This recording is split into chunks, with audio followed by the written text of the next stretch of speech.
Assalamualaikum warahmatullahi wabarakatuh. Innal hamdalillah nahmaduhu wa nasta'inuhu wa nastahdihi wa nastaghfiruh wa na'udzu billahi min shururi anfusina wa min sayyiati a'malina.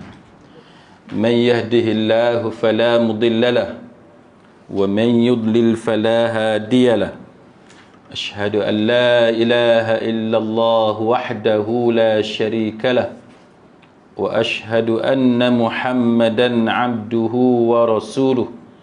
اللهم صل وسلم على محمد وعلى آله وصحبه والتابعين بإحسان إلى يوم الدين.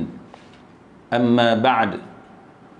Rabbi syarah li sadri, wahai Tuhanku, lapangkanlah dadaku ini, wa yassir li amri, dan permudahkanlah urusanku, wahlul 'uqdatam min lisani, dan uraikanlah kekeluhan lidahku, yafqahu qawli, supaya mereka memahami kata-kataku ini. Rabbi zidni ilma, wahai Tuhanku, tambahkanlah ilmu kepadaku. Allahumma faqihna fid din, ya Allah, kurniakan kepada kami kefahaman tentang agama. Wa 'allimna at-ta'wil, dan ajarkanlah kepada kami kefahaman mengenai Al-Quran. Wahdinas siratal mustaqim, dan tunjukkan kepada kami jalan Engkau, jalan yang lurus. Amin ya rabbal alamin. Saudara-saudari, sahabat sahabiah, muslimin muslimat, mudah-mudahan kita semua pada pagi ini dirahmati dan diberkati oleh Allah Subhanahu wa taala. Tajuk kita pada pagi ini ialah akal manusia sukar untuk mengetahui, untuk memahami rahsia perbuatan Allah Subhanahu wa taala. Kenapa Allah Subhanahu wa taala mentakdirkan ataupun menjadikan sesuatu perkara berlaku ke atas kita, dan kita sebagai manusia ini yang mempunyai akal dan kebijaksanaan yang terbatas, sukar untuk kita memahaminya. Jadi pada pagi ini saya akan rujuk banyak kepada karangan Dr. Aid bin Abdullah Al-Qarni. Apa yang dinyatakan oleh Dr. Aid Abdullah Al-Qarni ialah bagaimana bingungnya fikiran manusia, bagaimana sukarnya, susahnya kita untuk memahami apa yang Allah Subhanahu wa taala lakukan kepada para hamba-Nya. Contohnya ialah bagaimana Allah Subhanahu wa taala menguji kekasih-kekasihnya dengan mendatangkan musuh-musuh dia. Kita sebagai bapa, kita sebagai ibu, kita sayang kepada anak kita, kita akan jauhkan anak kita daripada musuh-musuh dia. Kita akan pastikan bahawa anak-anak kita tidak berkawan ataupun tidak didekati oleh pelajar-pelajar ataupun rakan-rakan sebaya yang akan mendatangkan kesusahan kepada anak kita. Itu kita sebagai bapa, kan, kita sebagai ibu, kita sebagai orang tua, kita takkan biarkan anak kita itu didekati oleh orang yang akan menyusahkan hidup dia.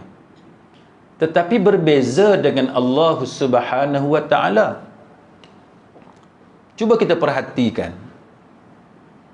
Kita tengok, di kalangan manusia-manusia ini tidak ada manusia lain yang lebih dikasihi oleh Allah Subhanahu wa taala berbanding dengan hamba-hamba dia di kalangan para nabi dan rasul. Dia punya hierarki itu paling atas sekali. Manusia yang dikasihi oleh Allah di kalangan semua manusia-manusia yang ada sejak zaman dahulu hingga kini, paling atas sekali adalah Nabi dan Rasul. Tapi bila kita perhatikan kisah-kisah yang Allah Subhanahu wa ta'ala sendiri ceritakan kepada kita dalam Al-Quran, dan juga berdasarkan kisah-kisah yang Nabi kita ceritakan dalam hadis-hadis baginda, kita dapati semua Nabi-Nabi dan Rasul-Rasul yang kisah mereka ini sampai kepada kita, semuanya itu diuji dengan musuh-musuh mereka. Ini antara benda yang kita sebagai manusia susah untuk kita faham.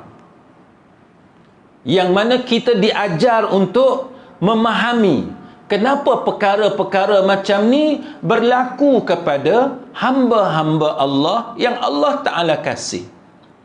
Dia tidak sama, tuan-tuan. Allah Ta'ala dia kasih kepada hamba dia, tapi dia datangkan musuh kepada hamba yang dia kasih. Berbeza dengan kasih sayang kita sebagai manusia kepada anak-anak kita, kita akan jauhkan anak kita daripada musuh-musuh dia. Itu yang pertama. Kemudian kita lihat bagaimana Allah Subhanahu wa ta'ala, kalau kita tengok sebagai contoh Nabi kita sendiri, Nabi kita Muhammad sallallahu alaihi wasallam. Start sahaja dakwah, bermula saja dakwah, kita boleh lihat bagaimana penentangan puak-puak musyrik ke atas Nabi, sehingga ada rancangan untuk membunuh baginda Nabi. Sedangkan begitu mudah bagi Allah untuk hapuskan semua benda ini. Tetapi Allah Ta'ala tidak hapuskan. Kan Allah Ta'ala biarkan begitu lama penentangan dan juga komplot jahat puak musyrik ke atas Rasulullah sallallahu alaihi wasallam. Kalau kita tengok bagaimana keadaan yang berlaku sama-sama adik-beradik Nabi Yusuf alaihi salam, benda yang sama berlaku. Adik-beradik dialah yang mendatangkan kesusahan kepada dia. Ini ditakdirkan oleh Allah Subhanahu wa taala.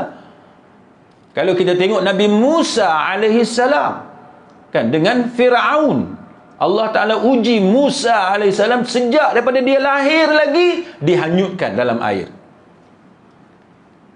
Sehinggalah apa yang kita ketahui bagaimana Firaun menghambat Musa dan pengikut-pengikutnya di kalangan Bani Israel yang beriman.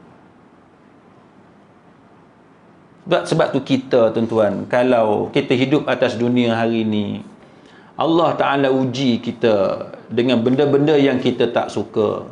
Kita kena kuatkan semangat untuk teruskan kehidupan ini dengan kita mengingati bagaimana Allah Ta'ala menguji hamba-hamba dia yang paling dia sayang.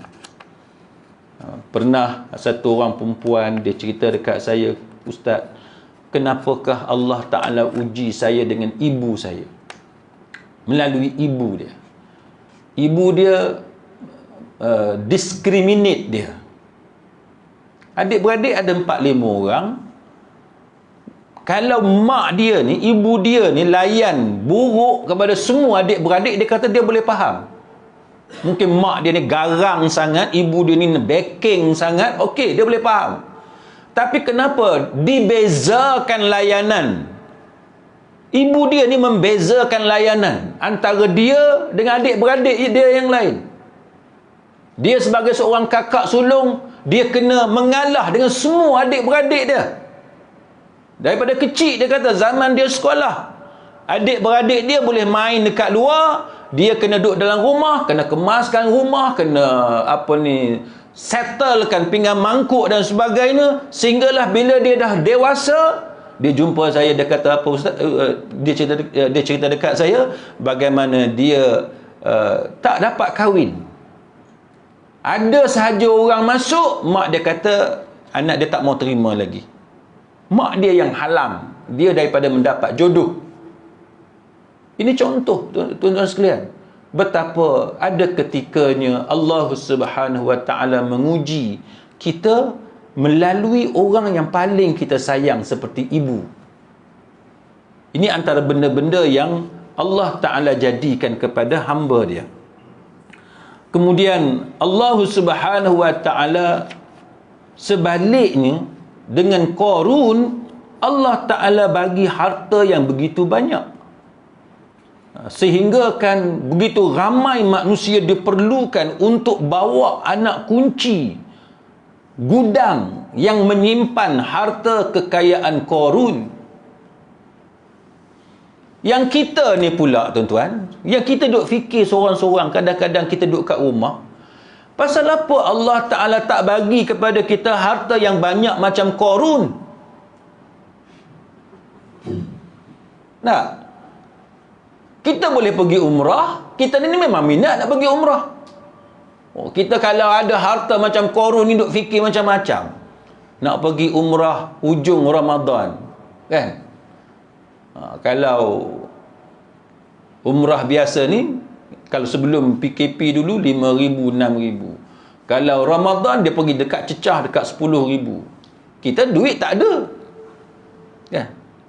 Kenapa Allah Ta'ala tak tahu ke kita ni, yang kita suka sangat untuk tawaf, kita suka sangat untuk sa'i, kita suka sangat untuk i'tikaf, duduk dalam Masjidil Haram tu, kenapa Allah Ta'ala tak bagi?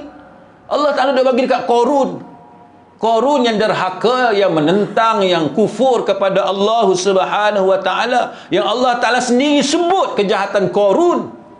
Yang kita ni, yang baik macam kita ni, kalau baiklah insya-Allah, mudah-mudahan, kan? Kalau kita nak mengaku baik pun tak berapa sedap juga, kan? Tapi kita sangka baiklah, kita ni orang baiklah, kan? Tapi kenapa kita ni, kita boleh bilang berapa kali kita nak pergi umrah, haji. Kita ni kalau harta banyak macam Qarun, bolehlah nak tolong Mahat Tahfiz mana, masjid mana nak buat, orang kampung nak buat surau dan sebagainya.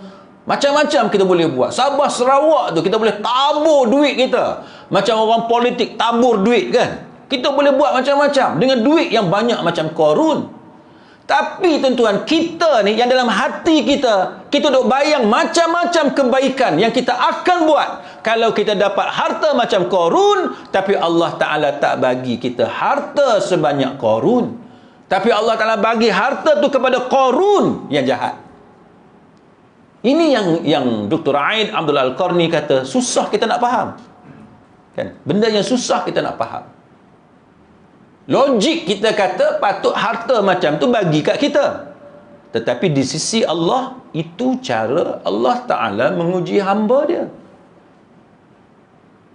Tuan-tuan, saya minta maaf saya sebut, saya kenal ada beberapa kawan, kan? Beberapa kawan yang Allah Ta'ala uji dengan financial problem, dan dia orang ni jumpa saya dan dia orang cerita kepada saya macam mana financial problem yang mereka alami. Tuan-tuan, bila saya tengok dia orang ni, saya sendiri tidak faham. Mereka ni orang baik-baik, kan? Orang yang beragama. Wallahu a'lam, kita pun tak tahulah benda yang di sebalik daripada apa yang kita nampak, sebab kita ni terbatas pengetahuan kita. Nahnu qaumun nahkumu bizawahir wallahu yatawalla bis-sarair. Kita adalah satu kaum yang menghukum manusia berdasarkan yang zahir, setakat yang kita nampak. Yang batin, yang tersembunyi, itu kita tidak tahu. Itu Allah Ta'ala sahaja yang mengetahuinya. Itu urusan Allah.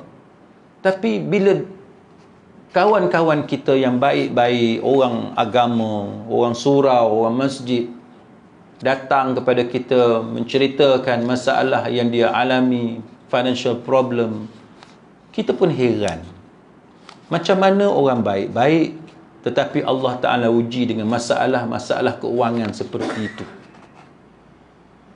Ini benda yang tuan-tuan sekalian, kalau kita nak guna logik, kan, kita nak guna logik, maka kita susah untuk faham. Kemudian Allah Subhanahu wa Ta'ala sampai tahap kasihnya Allah kepada Musa alaihi salam, sehingga akan pernah ketika di mana Allah Ta'ala menjadikan Nabi Musa ini Tuan-tuan, bukan setakat daripada kecil dia kena dihanyutkan dalam atas air. Bukan setakat bila dia dah dewasa dia dikejar oleh Firaun.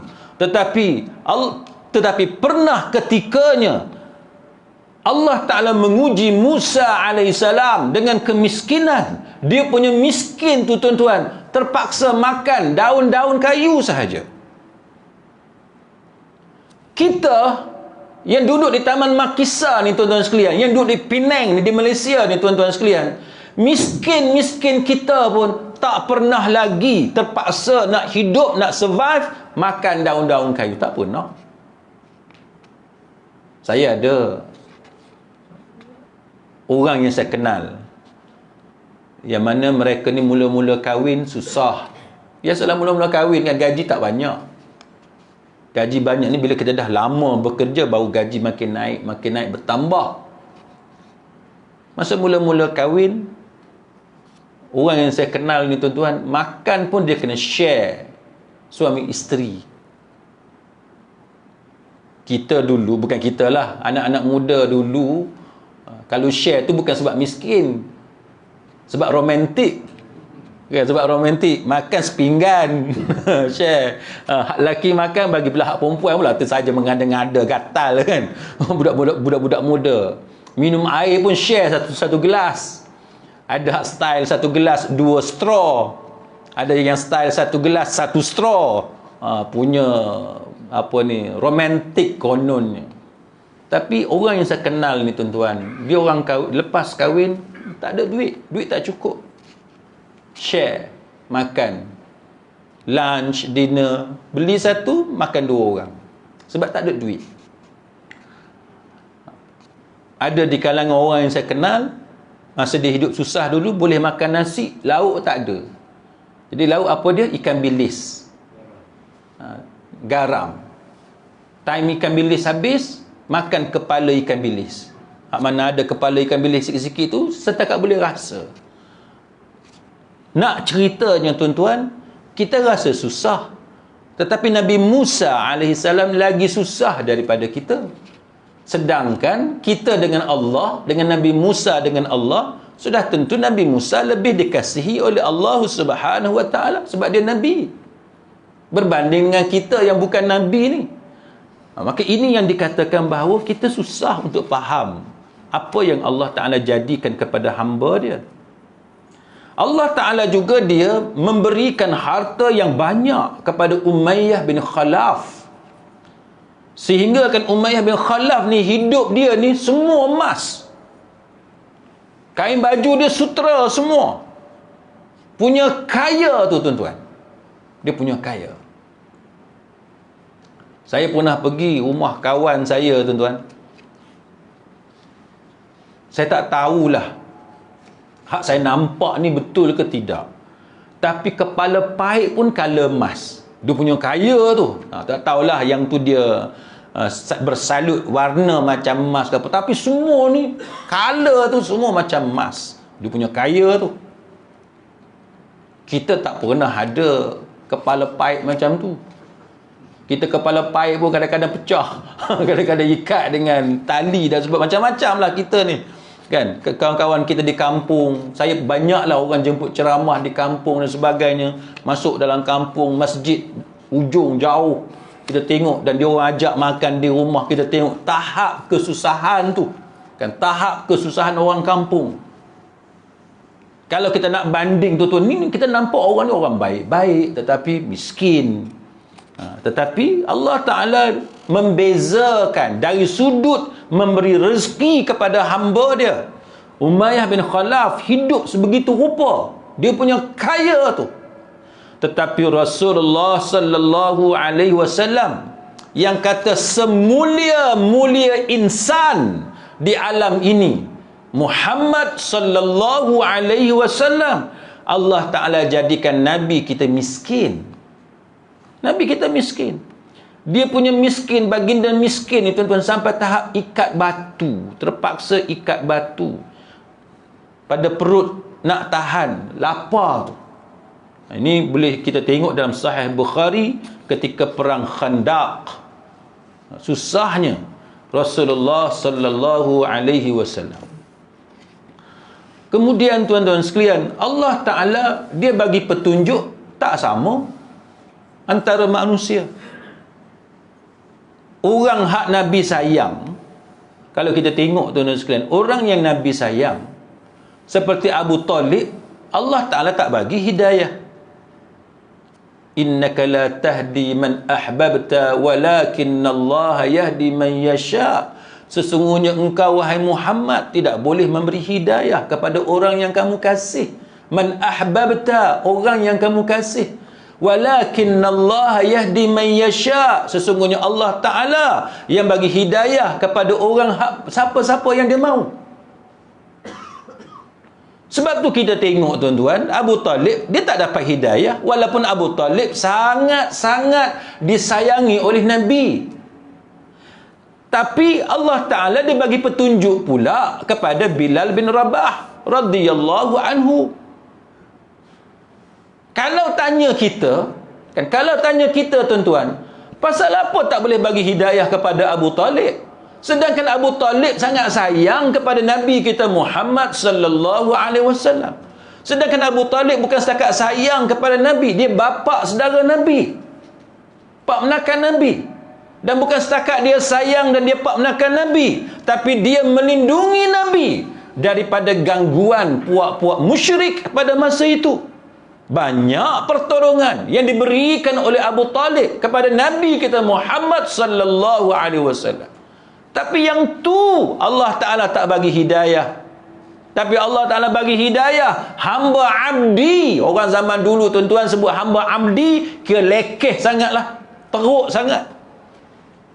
Orang kulit hitam, hamba abdi, puak Habsyi ni. Pasal apa Allah Ta'ala tak bagi hidayah kepada golongan yang mulia, keturunan yang mulia seperti Abu Talib? Sebab tu kita, tuan-tuan, kalau kita ada masalah dengan keluarga kita, anak kita, isteri ataupun suami kita, siapa-siapalah, dengan kawan kita dan sebagainya, kita kena ingat yang ni. Kita kena ingat yang ni. Kadang-kadang kita tak faham pasal apa adik-beradik kita buat penaya kat kita, buat zalim kat kita. Sedangkan kita layan adik-beradik kita elok, punyalah kita sayang kat adik-beradik kita. Tapi Allah Ta'ala sering kali menguji hamba dia dengan benda hak dia paling sayang. Benda hak paling kita sayang, harta yang kita paling sayang, hak itulah kemudiannya Allah Ta'ala uji kita. Anak kita yang paling kita sayang, yang paling kita kasih, yang kita limpahkan semua kasih sayang kita, harta kita, kita bagi dekat dia. Anak itulah kemudiannya yang akan mendatangkan kedukacitaan kepada kita. Banyak berlaku dalam kehidupan. Benda hak kita paling sayang, orang hak kita paling sayang, hak kita paling kasih, kemudiannya takdir sebaliknya. Mereka lah kemudiannya yang mendatangkan segala bentuk kesusahan kepada kita. Ini benda yang Dr. Aid Abdullah Al-Qarni dia nak kita fikirkan sama-sama. Banyak tuan-tuan orang diuji. Suami hak dia paling sayang, hak dia paling kasih, suami itulah kemudian betray dia, khianat dekat dia. Ada satu isteri, dia cerita dekat saya tuan-tuan, satu orang perempuan.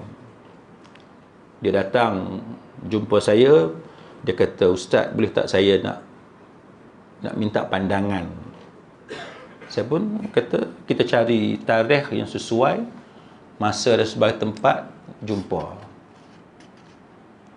Dia cerita kat saya tuan-tuan, saya pun tak tahulah, wallahu a'lam, benda yang dia cerita tu betul ke, tapi kita sangka baik lah kan, kita sangka baik, mungkin yang dia cerita tu benda betul lah kot. Dia cerita dekat saya tuan-tuan, perempuan ni cerita kat saya, dia punya sayang kat suami dia ni macam mana.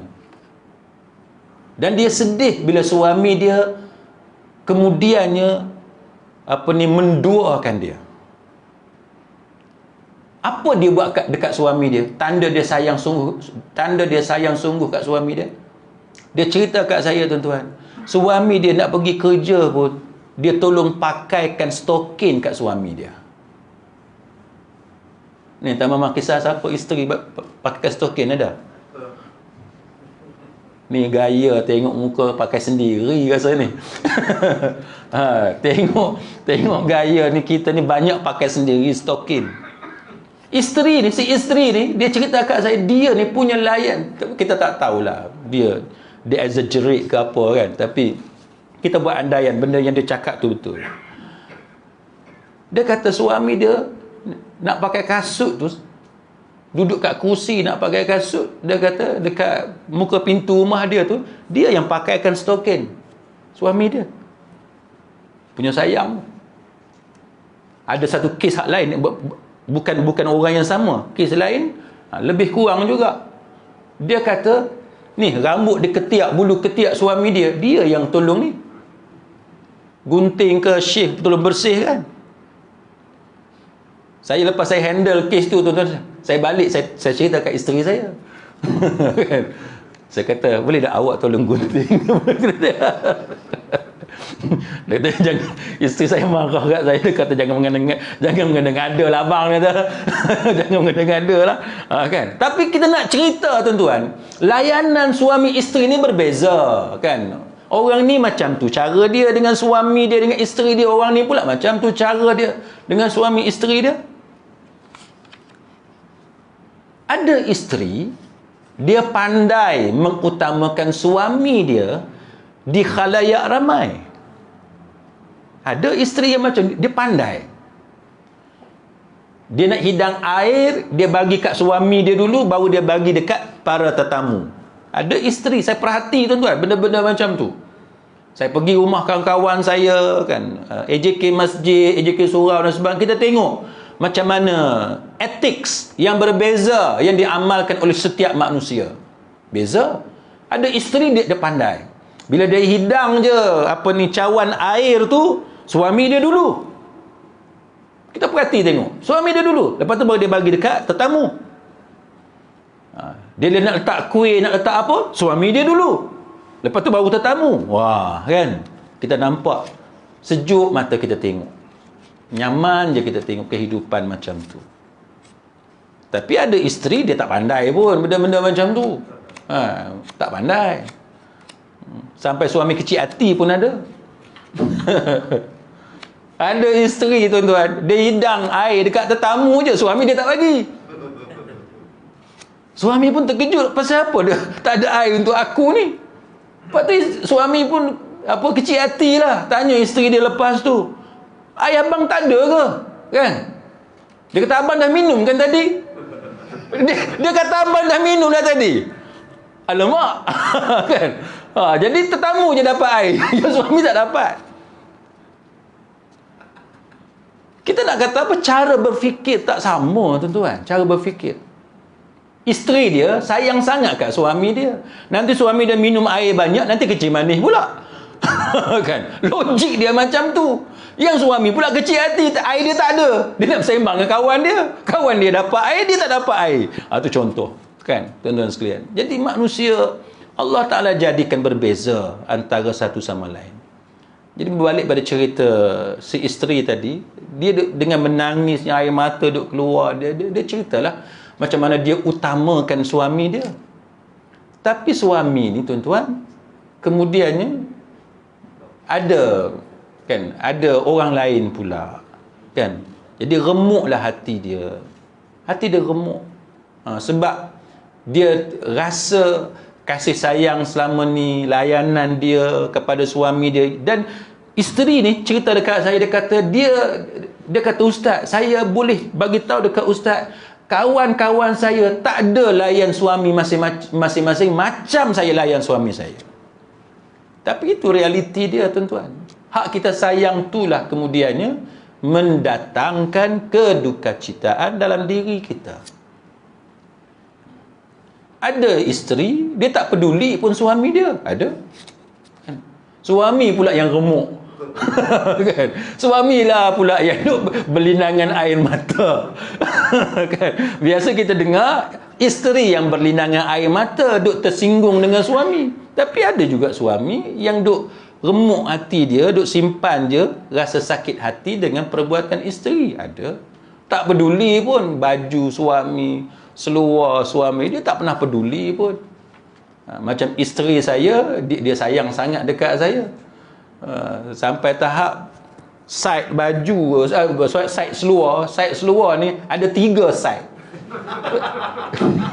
Dia bukan bagi 1 side, dia bagi 3, dia buat 3 pasal dia sayang dekat saya.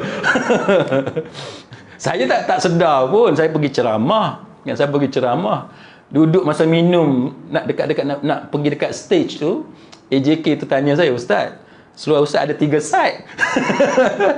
AJK tu tegur saya, "Seluar Ustaz ada 3 side." Saya kata, "Alamak." Nampak 3. Saya pun secara spontan kata, dia sayang sangat dekat saya ni. Dia bagi 3. Kan, dia bagi 3. Isteri lain dia malas, dia bagi 1 je side. Isteri saya bagi 3. Jadi macam-macam lah tuan-tuan, kita hidup ni. Itu antara benda yang kita perlu tahulah, kan. Jadi Allah, dia menyesatkan Firaun. Allah Ta'ala menyesatkan Firaun. Tapi Allah Ta'ala, dia bagi petunjuk kepada Nabi Lut dan menyesatkan isteri Nabi Lut. Itu benda yang susah kita nak faham, tuan-tuan sekalian, kan.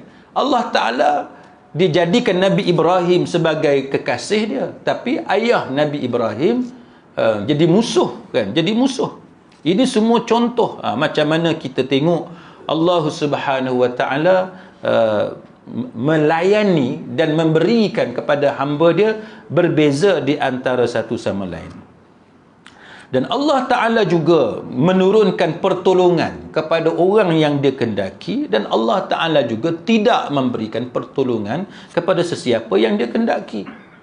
Dan Allah Ta'ala juga memberikan harta kepada musuh-musuh Allah ketika mereka masih berada di atas dunia, sehingga mereka ni susah nak simpan harta, sebab harta ni banyak sangat. Sebab banyak sangat harta ni. Tuan-tuan pernah jumpa tak orang yang akaun bank dia tu penuh? Ada tak? Bukanlah penuh macam mana, tapi sampai bank telefon ni, duit apa banyak sangat masuk ni. Kita susah hati sebab duit tak masuk.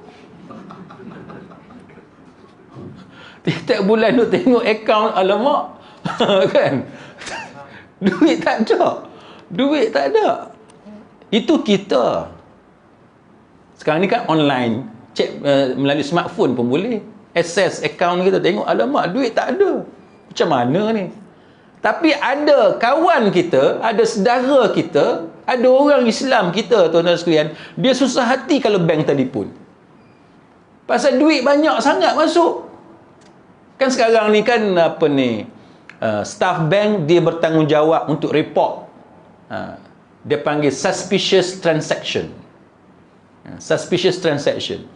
Kalau duit masuk banyak sangat, ATM tu orang masuk duit dalam akaun kita. Lepas tu Johor pula ada lagi orang masuk duit banyak dalam ATM, masuk dalam akaun kita. Kan dekat Perlis pula ada pula orang masuk duit dalam akaun kita. Kedah, Kelangkang, merata orang masuk duit dalam akaun kita. Tengok yang ni je tuan-tuan sekalian, pelik ni kan. Setiap negeri merata ni pakat masuk duit dalam akaun kita. Staff bank dia akan kata ini suspicious transaction, dia akan call. Duit banyak ni masuk ni. Dia akan tanya, duit apa? Tuan-tuan pernah orang bank telefon duit masuk banyak sangat, ada? Kita kalau boleh nak tunggu tu duit macam tu tuan-tuan kan. Masuk je duit ni. Merata orang bubuh duit dalam akaun kita. Tapi itu realiti dia tuan-tuan. Kita ni Allah Ta'ala tak pilih untuk dapat duit banyak macam tu sampai bank telefon sebab duit banyak sangat. Tapi ada orang Allah Ta'ala pilih untuk dapat benda macam tu. Dia buat cara betul ke, dia buat cara tak betul ke, itu nombor 2. Tapi nak ceritanya, harta tu berbeza-beza. Allah Ta'ala bagi kepada hamba dia. Baik. Maka Allah Subhanahu wa taala menceritakan kepada kita tentang benda yang berlaku ni. Contohnya apabila Nabi Nuh alaihi salam, kan kita tahu cerita Nabi Nuh kan, macam mana keluarga dia reject dia, anak dia, isteri dia, dan kita tahulah memang tak logik pun. Kalau ikut cerita tu kita tengok Nabi Nuh AS diperintahkan oleh Allah Ta'ala bina bahtera di tempat orang kata gurun, padang pasir. Orang ni orang kata gila ni, benda gila. Tapi dakwah berterusan, ajak anak dia, isteri dia, orang kampung dia dan sebagainya, supaya beriman kepada Allah. Tapi isteri dia sendiri pun reject. Bukan setakat orang kampung dia, isteri dia sendiri reject. Kan anak dia sendiri reject dia. Dan kita tahulah kisah Nabi Nuh sampai tahap bila datang banjir apa semua. Peringkat awal anak dia tu tuan-tuan tak mau naik bahtera. Dia kata dia nak pergi atas bukit. Dia punya tak mau kepada dakwah ayah dia ni. Sampai reject macam tu. Kita nak pelik apa tuan-tuan kalau anak kita reject kita? Memanglah kita sedih.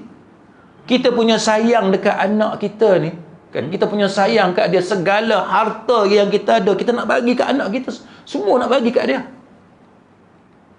Tapi anak ni tuan-tuan, ada masa dia tak boleh nak faham kasih sayang kita.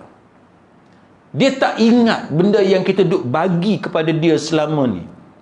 Tapi yang dia duk ingat kebaikan orang lain. Biasa kan kita dengar cerita kawan-kawan kita macam mana anak-anak perempuan lari daripada rumah. Pasal apa? Sebab duk kenal lelaki lain. Tuan-tuan, saya bukanlah nak memburukkan sesiapa, tapi cuba tuan-tuan bilang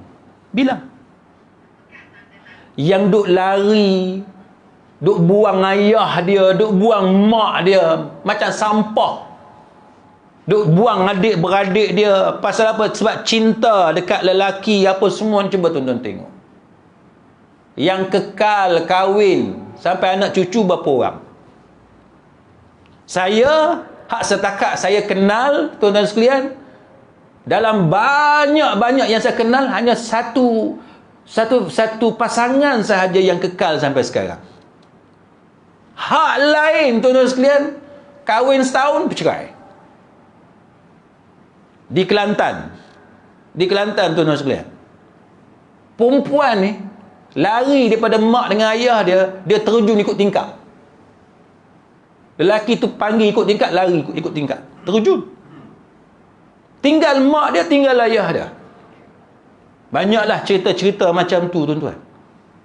Kita, anak-anak sekarang, dia tak fikir ke masa dia susah, dia sakit, siapa yang tunggu dia di hospital? Siapa yang duk bawa dia pergi toilet masa dia tak boleh nak pergi kencing sendiri, masa duk sakit dalam ward? Anak-anak muda ni yang duk buang ayah dia, duk buang mak dia, dia tak fikir ke masa dia tak ada duit, siapa yang berada di sisi dia duk bagi duit dekat dia? Boyfriend dia buat ke macam tu? Cakap iyalah, kan? Bila kahwin baru tahu. Kahwin ni tuan-tuan, dia seronoknya hak masa bulan pertama, tahun pertama, awal-awal tu je. Lepas tu dia datanglah hak kata tanggungjawab tu. Masa mula-mula kahwin ni tuan-tuan, orang kata darah manis kan? Semuanya indah belaka. Bila mula hidup sendiri, nak kena beli peti sejuk sendiri, nak kena beli washing machine sendiri, bila dah ada anak, nak kena bayar semua banyak benda bil apa semua, baru dia tahu hidup ni macam mana. Tapi itu realiti dia tuan-tuan. Jadi sebab tu Allah Subhanahu wa taala dia ceritakan kepada kita kasihnya Nabi Nuh alaihi salam kepada anak dia, sampai tahap Nabi Nuh cuba nak minta kepada Allah supaya Allah Taala ampunkan anak dia. Tapi apa respon daripada Allah? Apa Allah Taala jawab kepada Nabi Nuh alaihi salam? Allah Ta'ala kata kepada Nabi Nuh alaihi salam, inni a'idzuka an takuna minal jahilin. Allah Ta'ala bagi tahu kepada Nabi Nuh AS dalam surah Hud ayat 46, iaitu sebenarnya aku melarang kamu daripada menjadi orang jahil. Jangan duk jadi jahil. Tuh, anak kamu reject. Dia kufur kepada Allah Subhanahu Wa Ta'ala. Kena terima hakikat tu. Jangan duk jadi jahil. Allah Ta'ala kata kepada Nabi Nuh AS, kita ni tuan-tuan, kita tak boleh duduk berduka cita selama-lamanya. Kita kena belajar terima realiti. Apabila anak kita reject kita, ahli keluarga kita reject kita, keluarga kita, jiran, tetangga, kawan-kawan reject kita, kita kena belajar terima realiti. Hidup mesti diteruskan. Jangan duduk bergundah gulana, duduk berduka cita sampai tak mau buat apa-apa. Sedih, putus tunang, putus rumah tangga dan sebagainya. Jangan duduk terkenang-kenang benda yang lalu. Let bygone be bygone, orang putih kata kan. Biar yang lepas tu lepas. Contoh, kawan kita meninggal dunia, anak dia meninggal dunia. Takziah ni tuan-tuan 3 hari je. Takziah 3 hari je. Lepas tu tuan-tuan tidak disunatkan lagi untuk ucap takziah. Lepas minggu, lepas sebulan dia ucap takziah lagi. Kan, takziah lah Syekh, sabarlah apa semua. Dah. Jangan sembang dah cerita pasal anak dia mati. Jangan sembang dah cerita pasal suami dia, isteri dia mati. Hidup mesti diteruskan. Ucap takziah, suruh dia sabar apa semua. Kan, kita pujuk dia 3 hari je. 3 hari je. Lepas 3 hari, tutup buku, hak mati-mati dah. Teruskan hidup macam biasa. Itu yang diajar oleh Islam kepada kita. Supaya kita sentiasa positif. Attitude kena betul. Terima hakikat. Yang kawan tu dah mati dah. Dia dah masuk alam yang kita akan masuk juga alam tu. Ni dak. Setengah-setengah tu duk kenang, duk sedih. Itu bukanlah kita tidak sedih dengan kehilangan orang yang kita sayang. Tapi agama mengajar kita supaya kita kuat, semangat, supaya kita positif. Kita duduk sedih, kita tak boleh buat apa tuan-tuan. Kita tak boleh ulang balik. Hidupkan dia, tak boleh. Yang menghidupkan, mematikan hanyalah Allah. Sebab tu kita setiap kali lepas mayang, itu antara zikir yang kita baca. Ingat tak kita baca zikir? Kan? Astaghfirullahalazim alladzi la ilaha illa huwal hayyul qayyum wa atubu ilaih. Lepas tu kita baca la ilaha illallah wahdahu la syarikalah lahul mulku wa lahul hamd yuhyi wa yumit. Allah yang yuhyi wa yumit. Allah yang menghidupkan, Allah yang mematikan. Bukan kita yang menghidupkan, bukan kita yang mematikan. Kita tak boleh buat apa pun kepada yang hidup dan yang mati, tak boleh. Allah segala-galanya. Dan itulah zikir yang kita duk ulang sepanjang masa. Mengingatkan diri kita, realiti kita hidup atas dunia ni. Sebab tu tuan-tuan, bila kita hidup ni, marilah kita sama-sama perbetulkan kan cara fikir kita untuk kita hadapi kehidupan ini. Setakat itu, wallahu a'lam. Aqulu qawli hadza wa astaghfirullahal azim li wa lakum. Wassalamu alaikum warahmatullahi wabarakatuh.